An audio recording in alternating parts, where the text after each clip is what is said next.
Sharon Hartley from My Keto Journey, and this is part 22 of our Ketogenic Lifestyle Live Facebook videos. This will be a little discussion about diabetes and insulin resistance on keto. So I will put my disclaimer out there. I am not a doctor. I'm not a medical professional. I am not a nutritionist, and I do not treat a cure. My husband is a type 2 diabetic. We do go regularly to see a diabetic team. This is for educational and informational purposes only. Through our experience on low-carb, ketogenic way of eating, I will be giving you some tips on how to regulate your blood sugars. If you are having blood sugars between 300 and 400, you need to go see your doctor and discuss that with your doctor or your diabetic team. Now, a lot of you are probably very familiar with metformin or Genumet or Actos, which is a diabetic medication that will control your blood sugars and A1C numbers. Your A1C numbers should be between 1 and 7 is the normal range. Anything out of 7 is at high risk. So you want to make sure that you're on the right medication for your diabetes. If you are a type 1 or a type 2, you will need to discuss with your doctor about medications. A few that I have named, there may be other brands out there, but those are the ones that my husband have been on. The metformin should be free with any insurance. Genumet is not. We actually had to switch over from Genumet to metformin because of it. Our insurance did not cover it. Also, a lot of our insurance companies will not cover insulin. So your insulin before your deductibles changed, we have been told to get Novolin, the 70-30 mix from Walmart, and you can buy it in the vial bottles and you have to inject it with the syringe injections. So when you go to your diabetic team and you tell them exactly what your blood sugars are testing at, they will then tell you what you need to range your insulin on. So for instance, my husband sometimes, if he is at 200 blood sugars, this is after a meal, he will take 60 units of the Novolin 70-30 mix, and that will bring his sugars down around about 115. Now, if they get too low, of course, he will get shaky and sweaty, so we don't want them getting too low. You can also have peanut butter. We don't recommend orange juice, but if you have to have anything to bring your blood sugars up, to have the glucose pills, you can get them in many different flavors, orange, berry, whatnot like that. So when you're testing your blood sugars, you want to do a fasting test.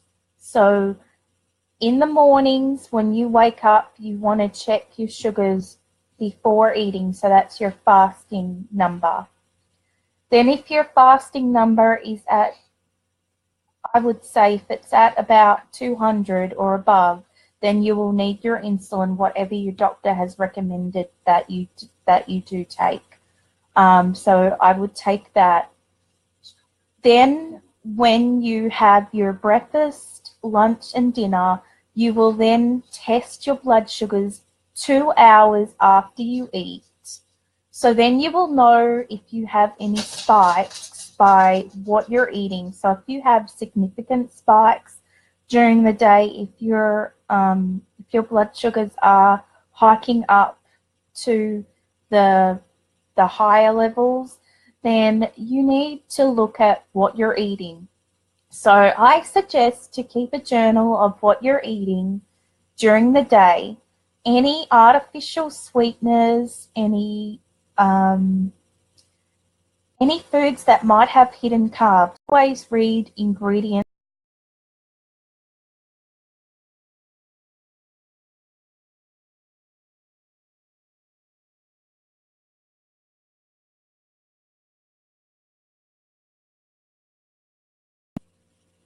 A lot of products do still contain wheat, and a lot of products do contain corn syrup, cornstarch, things like that.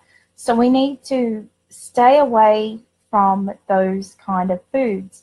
Also with cheese, the shredded cheese, we want to stay away from shredded cheese that is already pre-packaged, because that will have potato starch and cornstarch.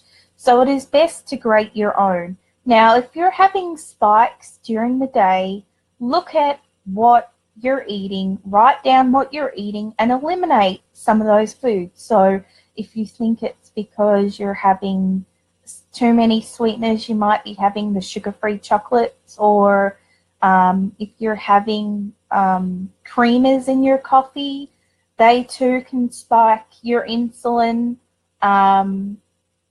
Yes, definitely keep a journal and eliminate some things that you think might be spiking. Now, with fruits, you can have berries, you can have blackberries and blueberries and strawberries, you can have cantaloupe, but for people with type 2 and type 1 diabetes, the biggest concern is the fructose. So you want to stay away from fruit as much as you can. If you're going to eat fruit, only eat a very small amount. I would not recommend that you do eat fruit if you have a lot of weight on you. If you are close to your goal weight, then you can eat a very limited number if you are diabetic, or if you do have insulin resistance. Also, diabetics type 1 and type 2 and people who are insulin resistant should be counting total carbs a day, not net carbs, total carbs. So you would see on the back of your product that you're buying, it'll say total carbs. Then you will deduct the fiber amount from the total carbs. A lot of foods that are listed in this group, which you can search on through the search bar, we will have 0 carb foods. So even though 20 total carbs seems like you're eating nothing, there are 0 food carbs, 0 carb foods that you can eat on keto. So we have had quite a few people talk about their A1C numbers going down, which is excellent. Now, what A1C is, it is the cells in your pancreas. The pancreas makes the insulin. So over 3 months, the cells will count your A1C. So it actually has to be in a 3-month cycle. So if you're having an A1C test now and you have just started keto and your A1C numbers have not dropped, it's not because of keto. It's because of whatever you were eating before you started the program. So if you have been on the ketogenic diet for 3 months, then possibly you can see a drop in your A1C. If you haven't been on keto for 3 months and you do see a drop, that is great, but that doesn't count towards the time that you've been on keto. It only counts if you have been on the ketogenic diet for the 3 months. So if you're still having high A1C numbers, you need to be working with your doctor, your diabetic team, or even if you see an endocrinologist, you will need to be working with them. There are medications that you can take for A1C. My husband is on Actos, ACTOS. There is a generic brand for that, which I can't pronounce. 5 milligrams 1 time a day with meals. So also you want to make sure that you're keeping your water take in check. So the 8 glasses a day is what we recommend, and the Powerade Zero, the electrolytes, you want to be doing all your electrolytes. None of them will spike sugars, so you don't need to worry about any of that. But just keep an eye on what you're eating. Eliminate those foods that you think are spiking your sugars. When you eliminate them, I would say don't have those sweeteners or dairy, whatever you think it could be.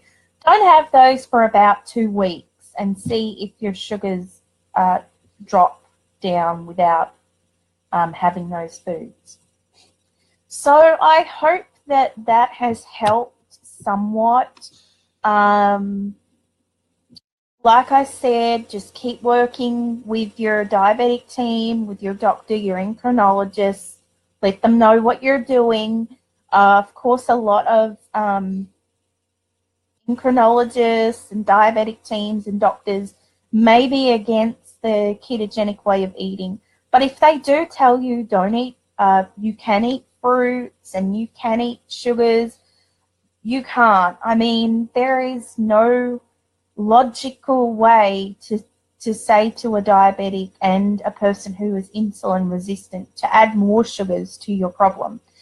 Also, what I quickly want to mention is, now that I remember, if you are having high blood sugars in the morning at your fasting, so your fasting sugars should be the first blood sugars that you test in the morning, and if they are high, it's because the night before, not only did you take your insulin, and that's great, but we make 50% of our insulin in our pancreas overnight, and just even if we're not eating. So our insulin just doesn't come from food. Our pancreas makes insulin, so that is the other 50%. So my husband's doctor and his diabetic team had actually suggested that he have 10 almonds before he goes to bed, and that over the period of time that he sleeps, that will keep the numbers from creeping up in the morning. And he has been doing that, and in the morning he has been having the lower blood sugars. So if you need a snack before you go to bed, I would suggest the 10 almonds. Make sure that they don't have sugar.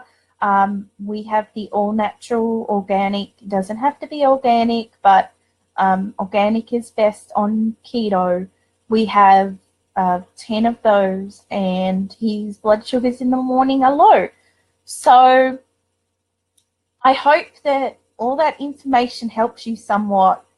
But like I said, contact your doctor and get in check with them on what you need to be doing for your health. I hope that you all have a blessed day, and I'll see you in the group. Take care. Keto on. Bye-bye.